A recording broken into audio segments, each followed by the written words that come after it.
जम्मू कश्मीर का कठुआ एक बार फिर आतंकी हमले से दहल गया। हीरानगर सेक्टर में सुरक्षा बलों और आतंकियों के बीच भीषण मुठभेड़ जारी है।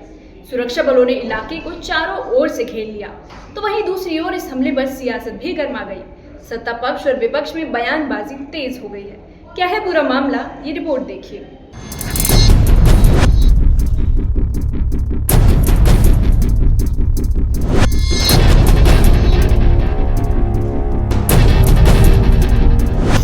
सुरक्षा बलों की तैनाती, जंगलों में तलाशी अभियान और लोगों में दहशत।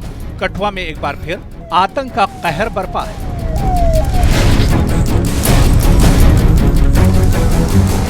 जम्मू कश्मीर के मुख्यमंत्री उमर अब्दुल्ला ने घटना की निंदा करते हुए कहा कि जम्मू के कई इलाके लगातार आतंकियों का निशाना बन रहे हैं। साथ ही उन्होंने इस बात को भी स्वीकारा कि जम्मू बेल्ट को लगातार टारगेट किया जा रहा है। उन्होंने आतंकवाद को जड़ से खत्म करने के लिए जनता का समर्थन मांगा।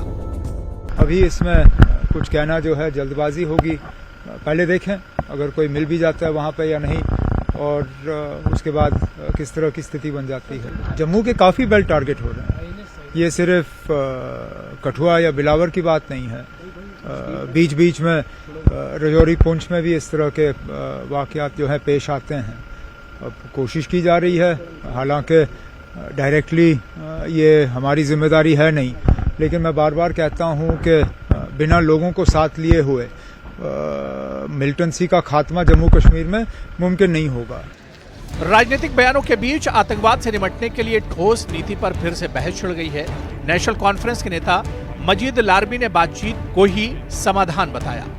कांग्रेस विधायक निजामुद्दीन भट्ट ने केंद्र और राज्य सरकार के बीच तालमेल पर जोर देते हुए कहा कि आतंकवाद से निपटने के लिए जम्मू कश्मीर सरकार और केंद्र सरकार को मिलकर काम करना होगा। देखो, शुरुआत बातचीत की किसने की? ये वाजपेयी जी ने शुरुआत की। वाजपेयी जी वहां पे गए, वहां पे मुशर्रफ से बात की। तो बातचीत करने में कोई, हाँ, टेररिज्म के खिलाफ है। हमारे, आपको मालूम है, सबको मालूम है कि 11,000 वर्ग हमारे मारे गए। अगर बातचीत के लिए हम बार बार कह रहे हैं कि बातचीत होनी चाहिए, क्योंकि हल अगर निकलता है बातचीत से होता है, गोली से कोई हल नहीं निकलता है। हम तो इल्जाम तराशी नहीं करेंगे। ऐसा होता आया है, ऐसा होता भी रहेगा तब तक जब तक ना इसी को पूरी तरह पॉलिटिकल डिप्लोमेटिक लेवल पे भी कर्व किया जाए। It's not only a security problem. Security problem होती तो our army was enough to deal with it, लेकिन इसमें पॉलिटिकल लेवल पे भी और लोकल लेवल पे भी इक़दामात की जरूरत है। आतंकियों के घुसपैठ के बाद सत्ताधारी दल ने आतंकवाद के खिलाफ सख्त कार्रवाई का भरोसा दिलाया, तो विपक्ष ने सरकार की नीति पर सवाल उठाए।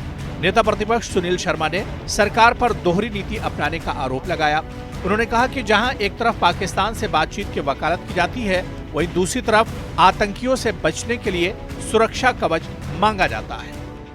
आतंकवादी भेजने का एक प्रयास जो पाकिस्तान लगातार सीमा पर कर रहा है। कल जिस प्रकार से हीरानगर के सन्याल गांव में जो वाकया सामने आया, हमारी सिक्योरिटी फोर्सेस, जितनी हमें इंफॉर्मेशन है, लगातार शाम से ही वहां पे सर्च ऑपरेशन कर रहे हैं, और पूरी उम्मीद है कि जो भी इन्फिल्ट्रेट करके टेररिस्ट आए हैं जिंदा नहीं जाएंगे। वो जितना प्रयास करेंगे यहाँ पे आतंकवादी भेजने का, उससे डबल, उससे 10 गुना ज्यादा प्रयास उसको खत्म करने के लिए हमारी सेना कर रही है।